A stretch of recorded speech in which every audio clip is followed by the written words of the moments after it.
Tom Taylor and Ben Gull reveal the secret origin of Bruce Wayne as Alfred regales the future king on how the elves came to the world and united with the Waynes to form a powerful kingdom.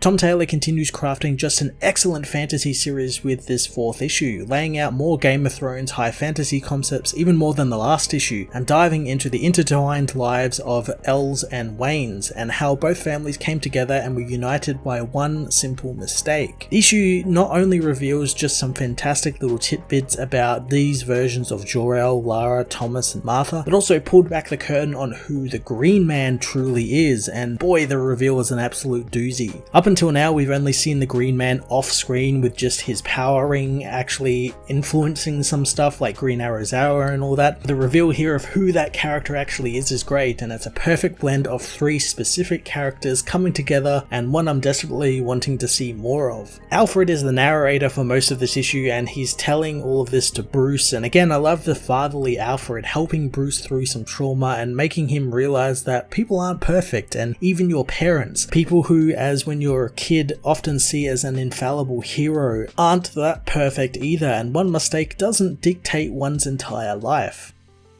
Ben Gull subs in for Yasmin Putri with some equally as brilliant fantasy spins on all of these DC characters, delivering an exciting action sequence with a volcano, as well as a brilliant reveal for the Green Man, perfectly designing the character to imbue with the 3 very different characters he represents.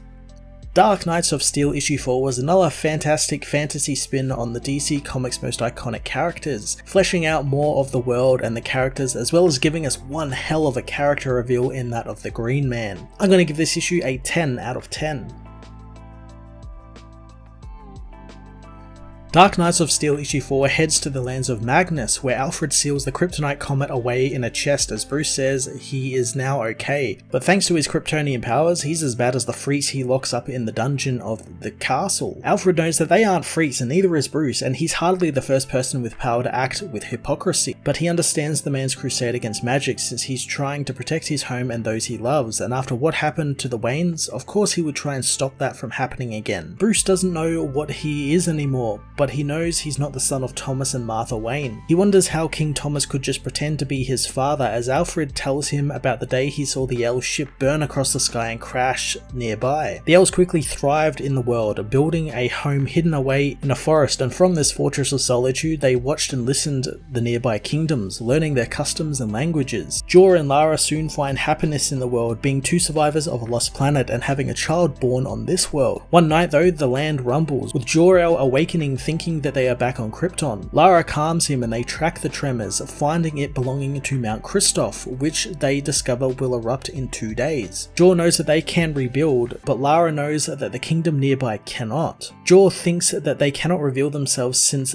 then they would need to move far away, but Lara knows they can do this without actually revealing themselves, showing them how to save themselves. The 2 scientists get to work, drafting plans for how the Wayne army can work to stave off the disaster by building trenches to drain away the lava. Donning a mask, Jor-El flies into the Wayne castle, gifting the letter and plans to a servant, pleading with him to hand the letter to the king. Little did Jor-El know that the man he gave the plans to was Alexander Luthor, who held his own beliefs, not believing that the mountain will explode, and instead burns up the letter. When the eruption drew closer, Jor-El, having seen one home lost thanks to ignorance and arrogance, refused to sit by, barging into the throne room and confronting the king, demanding to know why Luthor never delivered that letter. Jor tells the king what's happened, but Luthor reveals that he read the ancient records and the mountain has always been angry and has never threatened them. He also consulted the stars, which angers Jor-El, who calls Luthor an idiot. The mountain suddenly erupts as Lara arrives, telling her husband that they can stop this and save the people. Luthor demands the guards silence them, but when they try and apprehend Lara, they find it impossible to stop the woman. Thomas asks who they are, so the superwoman says that she is merely a friend. Lara tells them that she has been watching the king and queen and know them to be good and kind rulers, revealing that they are not from Earth, but this is their home now and they will protect it. Lara gives baby Kal-El to Martha, asking her to protect him as they take to the sky, reassuring that they will be back for him. Jor-El and Lara head for the volcano using their powers to smash the giant rocks thrown out of its maw by the explosion, cutting giant trenches in the ground